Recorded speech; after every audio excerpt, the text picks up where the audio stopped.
Good morning, good afternoon, good evening, Politics Plus Media 101 listeners. Today we have a treat. We have Mark Cancian from CSIS and Johns Hopkins SICE. He is a retired colonel of the U.S. Marine Corps, and we are going to get into all things Ukraine. As everybody's seen in the news, there has been a large, pretty successful counteroffensive, and fears abound.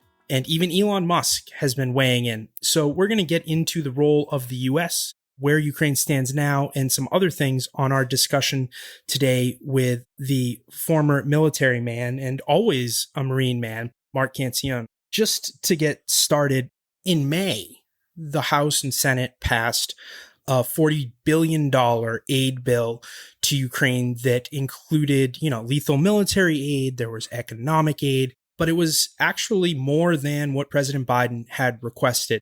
I was hoping that you could walk us through whether or not all of that had been appropriated already. And more specifically, we are seeing these different news articles with X million dollars provided to Ukraine here, $625 million recently provided here.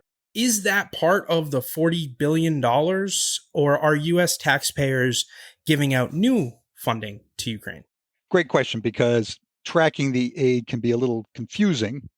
The United States the Congress appropriated $13 billion early on in March, and it was about half military aid and half humanitarian economic aid. And on the military side, part of that was for weapons to support Ukraine. Some of it was to support U.S. forces, which had been moved forward into Eastern Europe.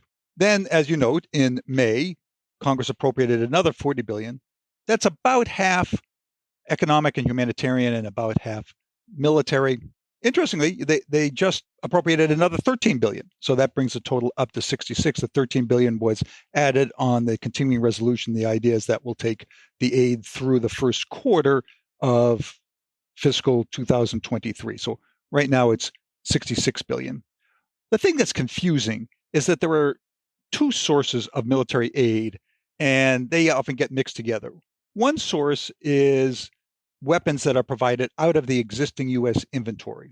And these come out of the U.S., they go over to Europe, they are sent to a base in Poland. The Ukrainians come and pick it up, and they bring it up to the front lines. And that process takes usually a couple of weeks. I should say that authority in itself doesn't require that the inventory be backfilled. The president can just send that equipment with no backfill. Now, Congress has also, in that $40 billion, appropriated money to backfill all of this equipment that the president has sent over there. Now, also in the $40 billion, there's money for Ukraine to go and buy equipment directly from U.S. defense industry. That comes out of a Ukrainian aid initiative. That equipment will probably take a couple of years to actually get delivered, because it takes a long time, for all the parts to be, gathered together and then for it to be assembled. The timelines are sort of 18 months to 2 years for a lot of this equipment. Those two or three things often get merged together. That is what we're sending from the inventories, the money that's appropriated to replace that, and then money that goes to manufacturers that may take a while. Now, and sometimes the administration doesn't really help here, because they talk about the United States has committed recently $14 billion of weapons to Ukraine. And that's a correct statement, but what's not quite clear is committed means there's about $10 billion of weapons that have been sent from the inventory that have arrived, either now or very soon, and $4 billion of orders from industry that's going to take a year or two to arrive. So that's a long explanation about the aid packages. Now, one other little quirk in here is that of that $10 billion of equipment that's been shipped, the administration has only put about $1.5 billion, maybe it might be up to $2 billion now, on contract. So it's been slow to replace that equipment. And of course, putting it on contract, you still, a year or two until the equipment's delivered. So there is this gap, and that's one of the things that makes the military a little nervous. Even though they know they're going to get the equipment, there's this gap until it arrives. Two follow-ons here. One concern early on in the war effort was whether or not the U.S. and our partners, so let's focus on U.S., would be in this for the long haul. it sounds like to me that the contracting, so when we give money to Ukraine to go to Raytheon or Lockheed or one of the big defense contractors, that aid, it may be viewed in a light that we are committing to the long term because we're giving them the ability to buy, weapons that would be delivered in a year or two. So my question is, from the US aid perspective, considering the 40 billion, the 13 and 13, which would be 66 or 68 billion total, whatever the number is, do you view the US's commitment as one that is going to be long-term throughout the conflict? Absolutely, yes. And the reason I say that is, first, the president has said that we will support the Ukrainians essentially however long the war goes. He's proposed this $13 billion for the continuing resolution. So the administration, I think, has been very clear. And there's been a bipartisan consensus in Congress to support that. Congress has appropriated at least as much as the president has asked for. And frankly, the Ukrainians are going to need long-term support if the war goes on, as right now it gives every indication of doing. To keep forces in the field, they need a continuous flow of equipment and munitions to replace what they've fired off or equipment that's been destroyed. And in the case of the Ukrainians, we're also re-equipping them, both to replace the Soviet-era equipment and to equip all these new units that they've created since the beginning of the war. So, Mark, just like with any other number in the U.S. public federal budget, when we hear numbers like 40 billion, 600 million, it's sometimes difficult for the average person to figure out how to think about these numbers. It's so abstract. So could you tell us how we should think about these numbers, how they fit into our overall budget, how they fit into the size and scope of security aid that we offer elsewhere? How big are these numbers to you? It depends on how you look at it, of course. On the one hand, the 66 billion that we've committed so far is a lot of money, 66 billion. And, there are people who argue that we should spend that money at home. We have many domestic needs that require funding. We shouldn't be sending that money overseas. On the other hand, you have to put in perspective that the DoD budget is running about 800 billion with all the other elements like nuclear weapons. It maybe gets up to about 840 billion. So, 66 compared to 840 billion, not that significant when you think about the federal budget itself, which runs about $5 trillion. 66 doesn't look all that great. So from the perspective of the DoD budget and the federal budget, not that great. Often with security aid and other kinds of aid that the U.S. government administers, there are issues about how it's being used, corruption, efficiency. We've seen the reports by groups like SIGAR demonstrating that a lot of the money that we put into Afghanistan was not used correctly. How confident are you that the money that we're spending in Ukraine is being used efficiently, effectively, appropriately, ethically? I have to say, I'm only sort of confident. And the reason for that hesitation is that, we're providing a lot of aid, particularly now when we're providing economic aid that goes directly to the government. Up until midsummer anyway, most of what we were providing were weapons and training. And there's some concern about, whether some of this would be diverted to other uses. And, one of my great fears is that you're going to see some of these weapons show up in the Middle East. That has not happened.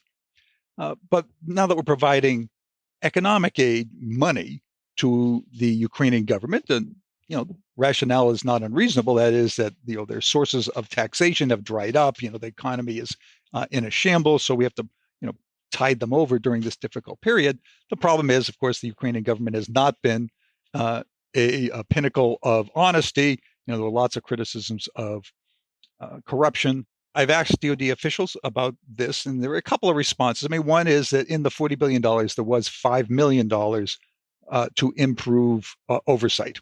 Now, that's, I think, considering the size of the package, I'm not sure that's enough, but it is something. DoD officials also note that we have a few people on the ground in the embassy, not military, but they're tracking. DoD tracks very carefully what they send to the Ukrainians, so we know what's gone over the border. They say that they've received assurances from Zelensky and senior officials that the money and the equipment will be properly accounted for. So that's all good. On the other hand, personally, I would like to see a SIGAR kind of organization. And just to review for listeners, in Afghanistan, SIGAR was the Special Inspector General for Afghanistan reconstruction. Its job was to see where all that money went. We were providing Afghanistan with a lot of money for a variety of government activities and reconstruction. Afghanistan, of course, notoriously corrupt. SIGAR was stood up, and they had lots of people on the ground to see where the money went, and they wrote a series of reports, many of which are very discouraging, tabulating, documenting problems with corruption in the government. Personally, I would like to see SIGAR move over to Ukraine. I mean, they're finishing up their work in Afghanistan. They're about to become unemployed. I got a great job for them. Go track all that aid to Ukraine. We have spent a lot of money. It seems like we're going to spend a lot more. Before we get into the current events, a lot of experts were predicting that Russia would be able to quickly take Kyiv, and that clearly wasn't the case. The Ukrainians have fought back rather valiantly and effectively. From somebody like myself's perspective, who's not a military person, how much did the U.S. robust and very quick aid play a role in the Ukrainians' ability to withstand that initial onslaught? I think there were three factors that went into withstanding the onslaught and then turning the battle around and getting us to where we are today, where the Ukrainians have the upper hand. Probably the most important thing was Ukrainian resistance. The Ukrainians themselves were determined to defend their homeland. They enlisted in large numbers. They've been steadfast in that defense. The second is incompetence on the part of the Russians. We can talk about that. I think that was unexpected. Their tactical operations were very low quality. That was unexpected. And the third thing was the aid the United States provided. Because if the United States and Europe had not been providing this flow of aid right from the very beginning, no matter how determined the Ukrainians were, they would have only lasted 2 or 3 weeks before they ran out of ammunition and vehicles and were overrun. You did touch on the US aid. How big of a difference maker is it, though? So let's use another type of example or hypothetical. If the US military aid spigot were to turn off tomorrow, what real world impact would that have on the war efforts? If the aid spigot turned off tomorrow, I think in about 2 weeks, the Ukrainians would have to stop offensive operations. And at the end of 4 to 6 weeks, their defenses would start to weaken. Now, it's not clear at this point how quickly the Russians could take advantage of that, given their weakened position. But if there were no aid, eventually, they would run out of ammunition, and the Russians, even as weakened as they are, would be able to concentrate forces and push the Ukrainians back. So eventually, Russians would take over Ukraine.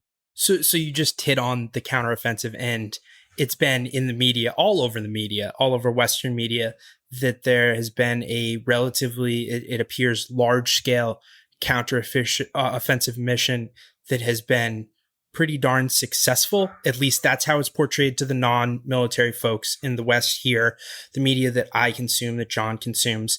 Can you get into how successful this counteroffensive has been? And if, assuming that it has been successful, will Ukraine, in your estimation, be able to hold on to the territory that they have retaken for any significant period of time? And is that even a goal, Mark? Is a goal to hold on to the territory? Yes, and yes to your questions. Now to elaborate, is it significant?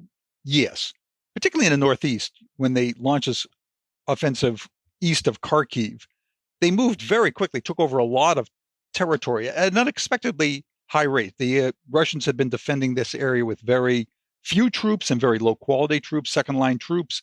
Those collapsed. The Russians had moved most of their better troops down into the southwest around Kherson. So the Ukrainians took a lot of territory really very quickly. Now they ran out of steam at one point. Now, at that point, I thought they might culminate, to use a military term, which means, sort of run out of steam and stop their offensive. But they've continued to make progress around Lyman. It's a logistics hub sort of on the southern side of that part of the Donbass, with a northern part of the lines there. And that's significant because it means, first, that the Ukrainian counteroffensive was not just a one trick item. It's shows the ability to continue the counteroffensive. Taking Lehman also is significant because it is a logistics hub. But there were two other things that were significant about that. The first is that the Russians had moved in some of their top quality units, like paratroopers, and the Ukrainians had beaten them also. So they weren't up against the second line, security troops and militias, but paratroopers. Now, the paratroopers have been quite worn down, but still they're considered some of the top troops. And the last thing is the reaction of the Russian commentators and mill bloggers. The Russian mill bloggers have been getting a lot of attention. Although they're very pro-Russian, they also have a lot of very good information. So many commentators in the United States and in the West track them closely. And they were outraged that the Russian army was doing so badly. And they acknowledged that, in fact, the war was turning against them. So, for Putin, I think that's quite a significant event. There's also a counteroffensive going on in the southwest by the city of Kherson. And many people have heard about that. The Russians are in a very vulnerable position there because they're on the west side of the Dnipro River. They have a bridgehead. It's a large bridgehead, but they're on the wrong side of a river. The Ukrainians have been attacking all the bridges. The Russians have been using ferries so that they're able to sustain themselves. But if the front were to crack and the Russians were to try to get all their forces back to the eastern bank, they probably have a hard time. They probably lose a lot of troops. So far, the Russians have been able to hold the line. They put a lot of the better troops there, although there have been reports in the last couple of days that some Ukrainian tank columns are making some progress coming down the west side of the river from the northern side of the bridgehead. That's something to watch. So they made a little progress there also. So let's wrap the aid, which the objective would be military tools and weapons, into the counteroffensive and into the last part of your answer, which was about the southwest Kherson, where the Ukrainians have been basically blowing up the bridges behind the Russians. The Russians have been using ferries. So we've seen reports recently that if Ukraine is successful in continuing to push forward, they haven't culminated in their counteroffensive there, that the Russians, as they're retreating, aren't necessarily blowing up their military equipment. They're not making it useless. They're just leaving it behind. And there is a lot, supposedly, of military equipment in that southwest region that is difficult for them to evacuate because there aren't many bridges or any bridges. So the question is, are these reports accurate? And if they are accurate, would the capture of the Russian military equipment in vast quantities help the Ukrainian military with their desire to have weapons, munitions, and potentially offensive capabilities? I mean, the short answer is yes, because you've seen it already. That is, that the Ukrainians are using captured Russian equipment. A lot of Russian equipment was abandoned. They ran out of fuel, or the crews just ran away. Ukrainians have put that to work because before the war, Ukrainian equipment was almost entirely Soviet era. So the two armies were essentially armed with the same weapons. Taking them from the Russian army and putting them in the Ukrainian army on the whole for most of these systems was pretty easy. So if the Ukrainians were to capture a lot of Russian equipment with the collapse of the bridgehead over the Dnipro around Kherson, that would be a great help to them because they can take that equipment and put it immediately into their forces. When the West gives them equipment, particularly a new kind of equipment, they have to train the operators, they have to train the maintainers. So there's always a delay while they train the troops. If they get equipment that they already know how to use, much easier to put into the forces and put up to the front lines. So, Mark, all this talk about the counteroffensive has me wondering about Ukraine's ambitions in this war. Back in February, we were talking about Zelensky fleeing to Lviv and setting up a Hulk state. It seemed like it was going to be a challenge even to hold the capital of Kyiv. Now with this counteroffensive, imaginations are expanding. We're seeing that Ukraine are retaking territory in the Donbass. They're retaking this territory in the southwest that we're discussing now. There's even been some talk, perhaps irresponsibly in some quarters, about Crimea. So I'm wondering, Mark, what do you think Ukraine are right now hoping to accomplish, and you think that they've set their expectations appropriately?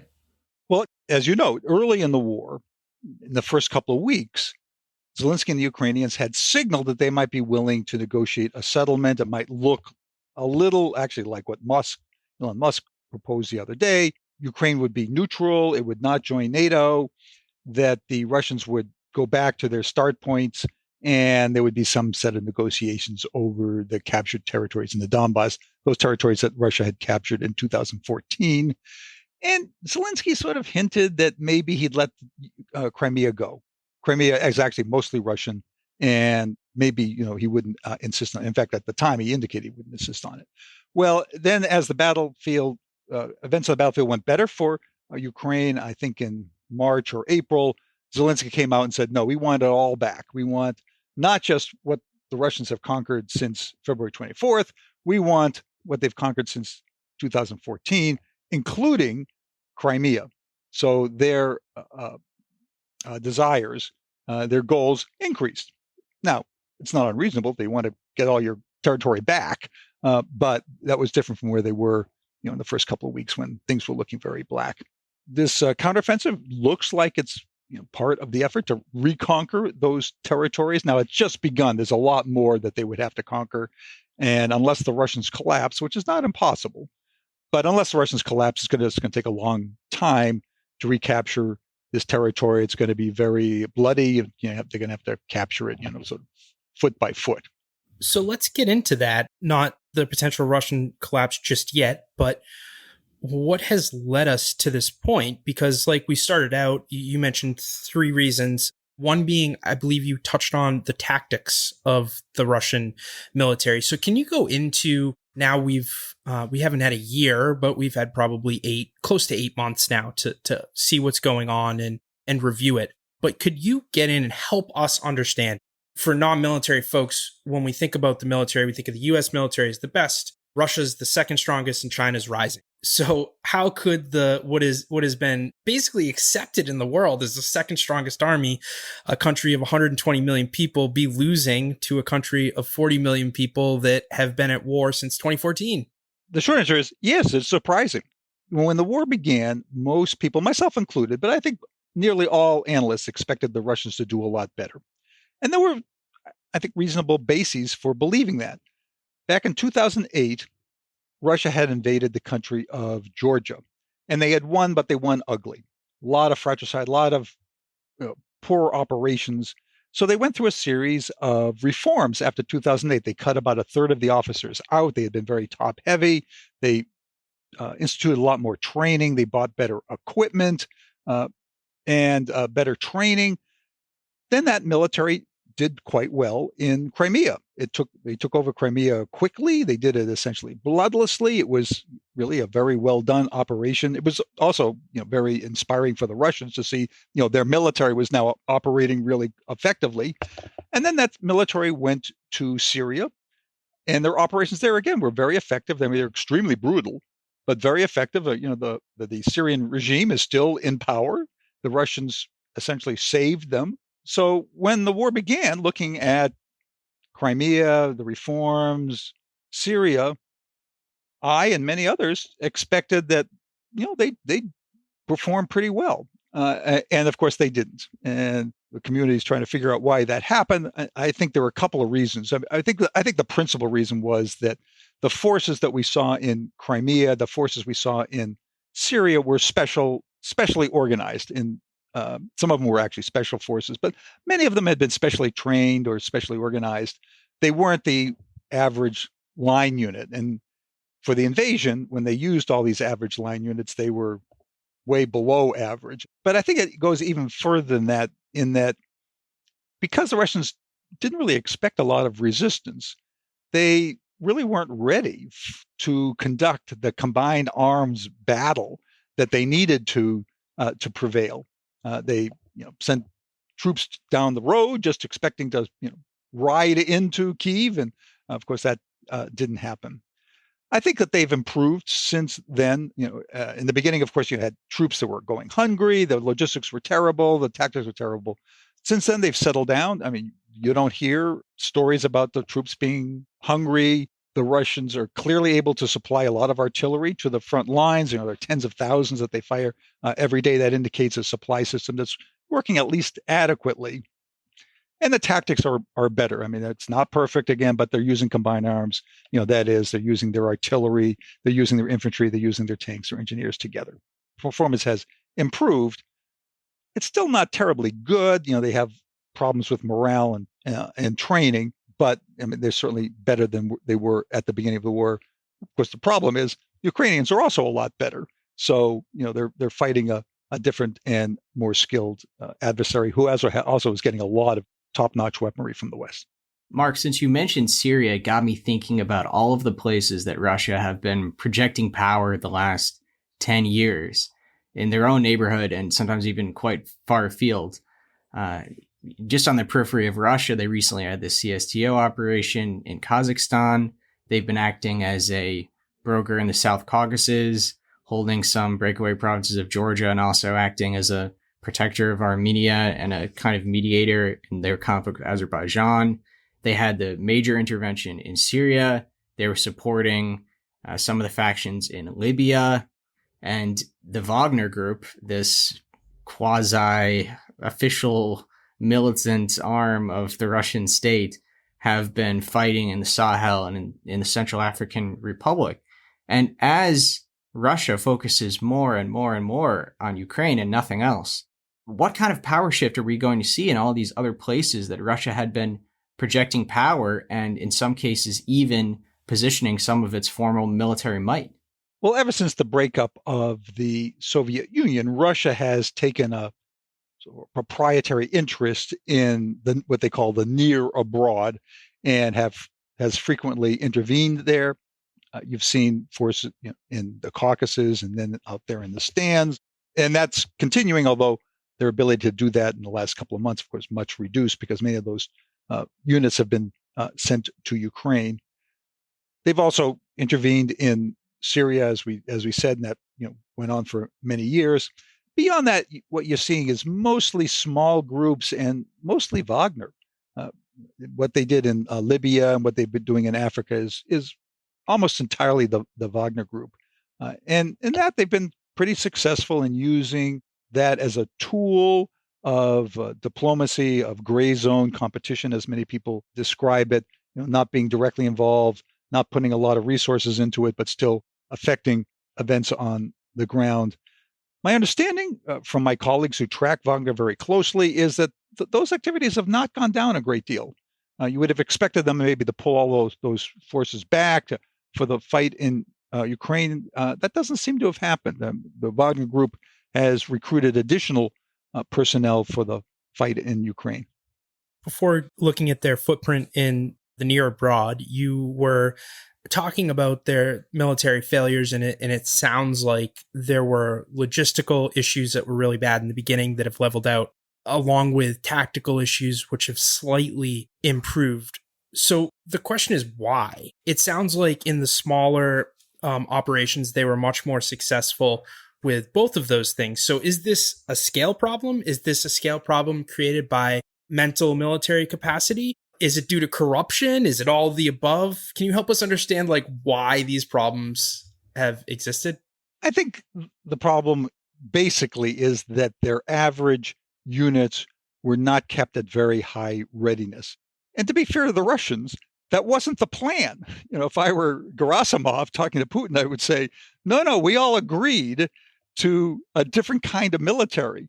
And that is, they built units that were designed to defend the homeland. They were manned at about 70%. They were about half conscripts and half what they call contract, what we would call volunteers. And then they were missing a lot of people. The idea was that if the homeland were invaded, and they always had this notion that NATO was going to invade. To us, that's crazy. NATO can't even agree on the weather. If we go outside and say it's sunny, the French will say, no, it's partly cloudy, just to show that they're not under our thumb. But that's what they had structured their military for. And they were going to, the idea was that they would call up all these reservists, fill out the units, and then send them off to the war. Well, now they send the units into Ukraine. They can't send most of the conscripts. So they'll only have these contract volunteers. So they have to take those out and form up special units. So like a whole brigade might create what they call a battalion tactical group, which then tend to have too much equipment, not enough infantry, and then send that out. And, their level of training was just not adequate, and they weren't structured for it. And as I say, and they weren't expecting it. They weren't expecting the kind of resistance that they got. Plus, again, to be fair to the Russians, most militaries have a hard time in their first big battle in a war because it's so different from the peacetime exercises that they've conducted. The U.S. puts a lot of money and effort into readiness, so we suffer this problem less. But if you look at the early stages of many of our conflicts, the forces have had problems with logistics and tactics and leadership until you sort it all out. Well, that's what the Russians are going through. They're now in the sorting it out process. They're bringing in new leadership. I think they've worked out their logistics so that they're operating more effectively. I mean, not great, but more effectively than they did in the very beginning. So you mentioned conscription, and I want to pivot to the partial mobilization and really just set the table. There's differing reports on the scope and scale of the partial mobilization. I've heard up to 25 million eligible men, which is a lot to me. So can you outline what the actual, from our understanding, what the actual scope is, and what is the difference between partial mobilization and full mobilization? Because I haven't heard that explained in the media. Great question. Faced with these battlefield reverses, I'm sure that generals went to Putin and said, we got to do something. If we keep doing what we're doing, we're going to lose. And what they had been doing is trying to replace their losses and maintain their units using economic incentives. I'm told that if you go on the subway in Moscow, all these signs, join the military, get all this money. They were recruiting even in prisons. They were calling up reservists. They were scrambling to get enough personnel. They brought in foreigners also. And that was sort of working, but, with this latest counteroffensive, it was clear they just didn't have enough people. Putin's decision was to go with this partial mobilization. And what this partial mobilization does is it takes people who had been in the service and then been released and brings them back in. And in theory, they would get some additional training and then get sent out to the unit. And I say, in theory, it's a perfectly good system. That is, you bring in people who have already been in the military, so they already have some skills, although after a couple of years, those skills deteriorate. You give them some training, you put them back in their units. The U.S. has a reserve system like that. It's called the Individual Ready Reserve. For us, it's our second reserve. We have, what most people consider reservists, the 1 week in a month, 2 weeks in the summer kind of person. We have about 800,000 of those. That's pretty high readiness. And then we've got this IRR.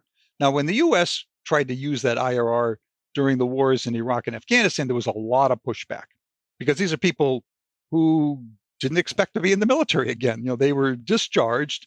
They were, names on a list. In theory, they knew they could be called up, but, they weren't expecting it. Unlike the regular reservists, who had sort of signed up for this. So there was a lot of pushback. Eventually, DOD tried to, moved away from it, essentially. I think the Russians are having that same experience. So in theory, a good idea. The problem, the execution has been horrible. And, we've read all the stories about the abuses. They fired a couple of administrators for abuses. And the reason that occurs is the way that they administer these things. And many things in Russia are done the way they did it in the Soviet Union, which you assign quotas. You go out to a province and say, okay, you've got to cough up 3,000 service members for this partial mobilization. So the guy in charge looks around and says, all right, we're going to get 3,000. And I don't care how you get them. We got to meet 3,000. So, they're calling up people who, are obviously inappropriate. And the whole process is really, even in the best of times, it's a very complicated process. You have to identify the people. You have to screen them medically. You have to get a uniform. You have to start paying them. It's a complicated process in the best of times. And the Russians have totally screwed it up. In terms of numbers, that's a very interesting question because Shoigu, the Minister of Defense, put the number 300,000 out there. And in theory, it could be much larger because anybody who was in the military is in theory liable for this service. And that's been one of the great political problems. That is that because they nobody really knows who's going to get called up, and all these numbers floating around, 1 million, 25 million, whatever. Basically, every Russian male under 40 is worried now that they might get conscripted and sent off to Ukraine, whereas the actual numbers are really going to be quite limited. In fact, Shoigu said they were going to do it in phases, which again is a sensible way to do it. But you're not going to all have 300,000 people show up, in a month or a couple of weeks. You're going to have, a couple thousand here and a couple thousand there and spread that out. And I should say, this is part of Putin's strategy to win the war. And his strategy is to get enough personnel out there on the front lines to stabilize things, to hang on to what he has, to build defenses that the Ukrainians have a hard time pushing back on, and extend the war into the winter. Because what he's hoping is that with the cold weather, with inflation, with high energy prices, and possibly recession, that the European publics will demand an in-place ceasefire. They'll say, make peace now, and Putin will essentially, make a ceasefire on the current front lines, which would work to his advantage. So, Mark, when you were talking about the quotas and how they're applied during the mobilization process, got me thinking about the demographics of Russia. Russia's such a large country. It has very diverse regions, the metropolitan parts in the West, rural areas, and then the Far East, which are culturally very different, have big gaps in wealth. There's very large religious minority populations in Russia. Is this mobilization drawing equitably from the Russian population? And to the degree that it might not be, how is that impacting the perception and public opinion of this effort? Part of it is it's a little hard to say at this point, since we haven't seen a lot of numbers about who actually is showing up, how many people are showing up. So far, I don't think the problem has been demographics and a feeling that particular groups are being picked on. The problem has been the abuses, the obvious the call up of people who are obviously unqualified. Either they weren't in the military or, they medical problems, or, they're also supposed to exempt students and workers in defense industry. Both Putin said that and Shoigu said that. Out in the provinces, they're ignoring that. So it's the abuses that have been the problem, I think, not the way it hits demographics. So you touched on mobilization being a tactic that Putin maybe thought is his ace up his sleeve and will help change the outlook of the war. And you outlined, a forced ceasefire from the European powers because of winter, gas prices, inflation, a whole host of other issues. Do we think, from your perspective, your military mind, that mobilization will be that silver bullet? And if it's not the silver bullet, will it change the outlook of the war? I know we're asking you to dig into your crystal ball, but help us out as much as you can. All right, I'm looking into the crystal ball here. I think there's a fair chance that this will succeed in a limited way. That is, that it will produce enough soldiers that the Russians can fill out their units and stabilize their front lines, or at least prevent collapse. Now, that's going to take a while. This window of opportunity for Ukraine, which they're taking advantage of, before a lot of these personnel start showing up on the front lines, when they can launch counteroffensives and maybe gain some more territory, maybe even cause the Russians to collapse. But I think there's a fair chance that that this will succeed for the Russians. One thing I point out is that the Russians, are not doing this very competently. Their troops are not very well trained, but neither are the Ukrainians.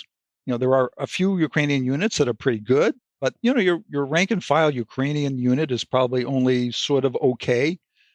A lot of people came in at the beginning of the war. They were given, a week or two of training.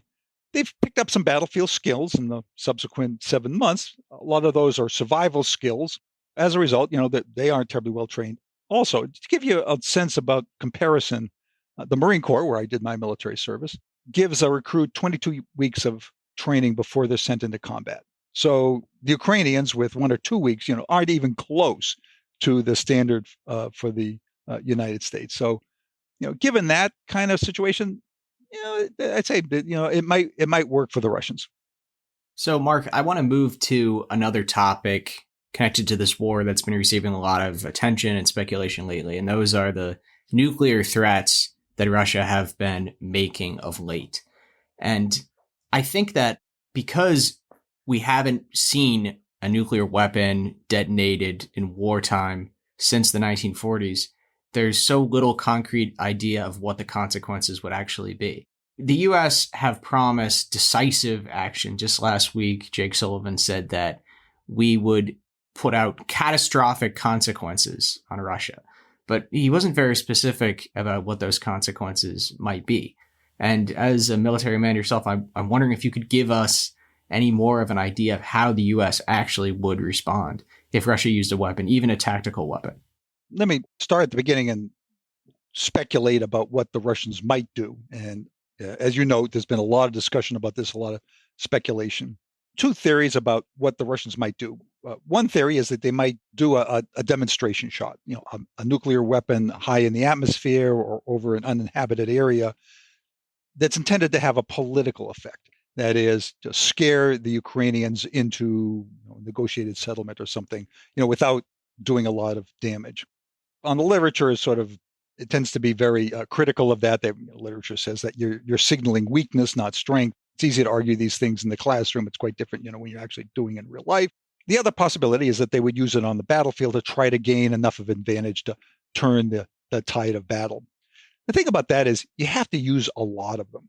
If you just use one, it doesn't really do you any good, because on the battlefield, soldiers are spread out and they're hiding. They're dug in. So a nuclear weapon tends not to have a tremendous amount of effect on them. You could take out 2 or 3 miles of front line maybe, but that's pretty small. The Ukrainians could rebuild the line behind that. To really have an effect, you'd have to use 10 or 15 and take out a big section of line that then the Russians could flow through, or use it to take out a bunch of airfields and logistics nodes. But again, just taking out one airfield, that doesn't give you a decisive advantage. And the problem there, of course, using 10 to 15 nuclear weapons, and that's just a sort of off the top of my head guess. You have to keep in mind that Soviet doctrine back in the Cold War was to use nuclear weapons massively on the battlefield. They weren't going to use 1 or 2; they were going to use hundreds. So the doctrine is to use a lot. That's very destructive. Putin has said he wants to bring Ukraine into Greater Russia, that Ukraine is part of Russia. Nuking them doesn't really fit that narrative. Plus, there's the fact that 30 years ago, Ukraine was part of Greater Russia. There are a lot of Russians who have Ukrainian relatives. So he's going to go to these people and say, hey, I just nuked your cousin. So, that I think that's going to be, it would be hard. So I tend to be very skeptical about the use, even though Russia has been rattling its nuclear saber since even before the war began. But in the multiple instances where they've rattled the saber, they've set 2 red lines. One red line is no NATO troops in Ukraine. The other red line is no invasion of the Russian homeland. To your question about what would the U.S. do in response, I think the consensus among strategists, defense analysts, is that the United States would not use nuclear weapons in response. And the reasons are twofold, or threefold. One, of course, is always the risk of escalation to strategic exchanges and really, really horrible things. The second reason is that Ukraine is not part of NATO. We do not have a defense commitment to them. We've worked very hard to help their defense, but they're not part of NATO. You don't have an Article 5. You don't have a commitment to come to their defense, and therefore that may make use of nuclear weapons that much less likely. And the third reason is that the Europeans would be terrified. I think every European head of state would be calling Biden, say, don't do it. And whenever I've been in war games in the Pentagon, and this issue has come up, the players have been extraordinarily reluctant to use nuclear weapons and have generally been inclined, in fact, almost always been inclined to use diplomacy and conventional weapons in response. Now, most of these war games have actually focused on like North Korea, but the other thing is that most people playing those war games are now in the Pentagon running it. So for all of those reasons, I think that what the United States would do would be some combination of beefing up our forces in Eastern Europe, particularly sending in ballistic missile defense, anti-air defense, and then going to work on diplomatic initiatives, particularly targeting countries like China and India and Turkey, which have sort of tried to straddle the two sides. I think that the United States and everyone else would go to them and say, you cannot straddle anymore. What the Russians have done is unacceptable. Do you really want to live in a world where Russia is using nuclear weapons? You need to join the sanction regime and stop buying their fuel. And, that might not be enough, but on the other hand, it might be enough to, at least isolate Russia for a long time if not actually convince them to maybe back off a little. So, Mark, considering that there is the potential, however small, of Russia using nuclear weapons, and one would have to assume it would be in response to continued losses on the battlefield, Putin feeling boxed in and like he needed to change the calculus, how should this impact the way that the US and NATO allies approach the topic we began this discussion with, which is robust military aid and even giving stuff like HIMARS, which apparently have been pretty effective on the battlefield? Should it impact the US's approach? I think most people would say no and would say we need to at least continue doing what we're doing. If the mere rattling of a saber got us to change our approach to Ukraine, then you've given Russia the incentives to rattle its saber all the time and cause us to back down. So there's a lot of concern about not giving in to Russian threats. And what we've given Ukraine so far has angered the Russians, but we haven't crossed their red lines. We've respected those, and it seems reasonable to continue that aid. Now, some people want to increase the aid, particularly give Ukrainians weapons like ATACMS, which goes onto a HIMARS launcher, has about 180-mile range, and could strike fairly deep into Russia proper.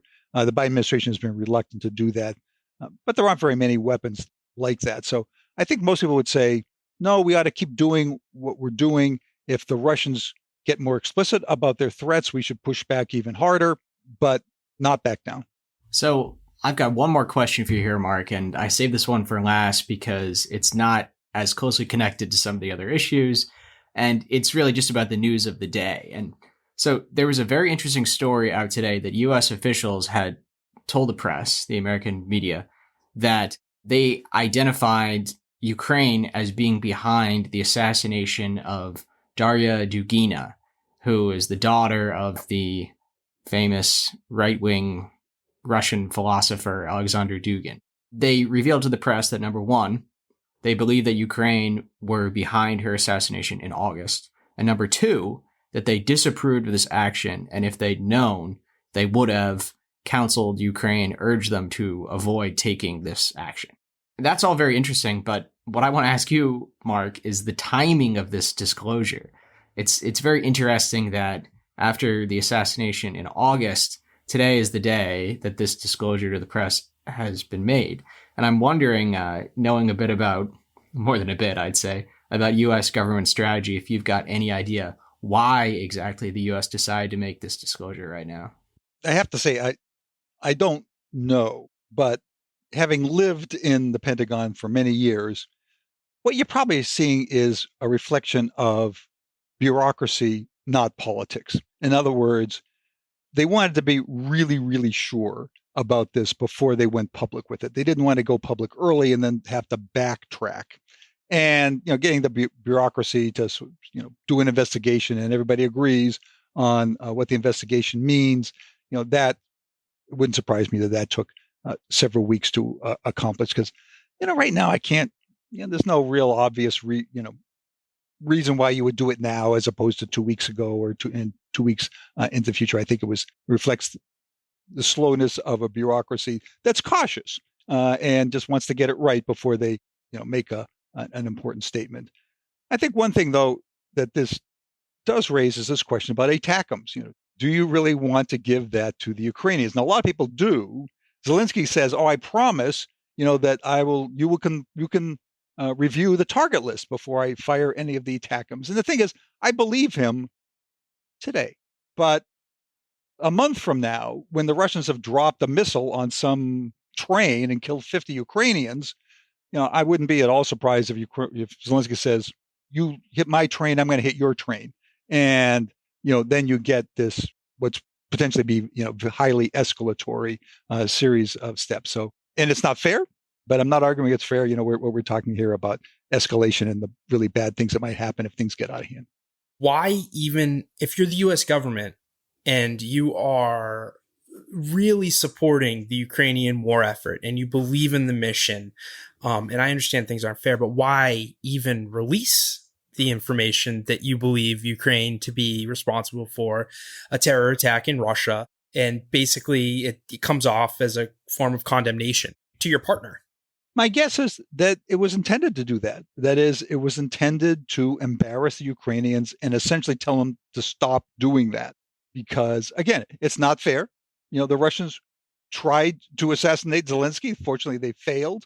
But if you have Ukrainian hit squads running around Moscow shooting supporters of the regime, again, you could get into a cycle of escalation that leads to very bad places. So my suspicion is this is part of a public shaming that goes with some private shaming to try to get them to stop doing that.